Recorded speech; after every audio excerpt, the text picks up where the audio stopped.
પીએમને ગાળો બોલવા મામલે ગુજરાત ભાજપ આક્રમક બની. બિહારમાં રાહુલ ગાંધીના સ્વાગત માટે બનાવેલ મંચ પરથી મોહમ્મદ રિઝવી નામના વ્યક્તિએ પીએમ મોદીને ગાળો આપી. આની સાથે ઘણા દિવસોથી શાંત રહેલી ભાજપ અચાનક આક્રમક થઈ ગઈ.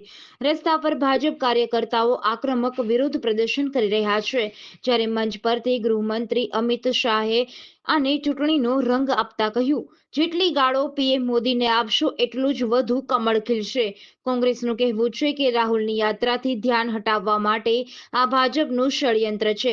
ત્યારે હવે ગુજરાત ભાજપ પણ આ મામલે આક્રમક જોવા મળી રહ્યું છે અને વિવિધ શહેરોમાં વિરોધ પ્રદર્શન કરી રહ્યું છે.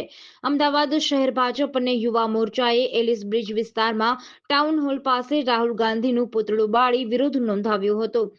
શહેર ભાજપ અને યુવા મોરચાના કાર્યકર્તાઓએ કોંગ્રેસ હાય હાય અને રાહુલ ગાંધી હાય હાયના નારા લગાવી ઉગ્ર વિરોધ કર્યો હતો. અમદાવાદ શહેર ભાજપ પ્રમુખ પ્રેરક શાહે જણાવ્યું હતું કે કોંગ્રેસની માનસિકતા છતી થઈ ગઈ છે. બિહાર ખાતે કોંગ્રેસ દ્વારા વડાપ્રધાન નરેન્દ્ર મોદી અને તેમની માતા વિરુદ્ધ જે નિવેદન આપવામાં આવ્યું છે તેને ભાજપ વખોડી રહ્યું છે. બિહારના દરભંગા જિલ્લામાં રાહુલ ગાંધીની વોટર અધિકાર યાત્રા માટે સ્વાગત મંચ બનાવવામાં આવ્યો હતો. આ કાર્યક્રમ બિહાર યુથ કોંગ્રેસના મોહમ્મદ નૌશાદે આયોજિત કર્યો હતો. અચાનક મોહમ્મદ રિઝવી ઉર્ફે રાજા નામનો શખ્સ મંચ પર પહોંચ્યો અને માઇક પરથી પીએમ મોદીને અને તેમની માતાને ગાળો આપી. જો કે તે સમયે રાહુલ ગાંધી ત્યાં હાજર નહોતા.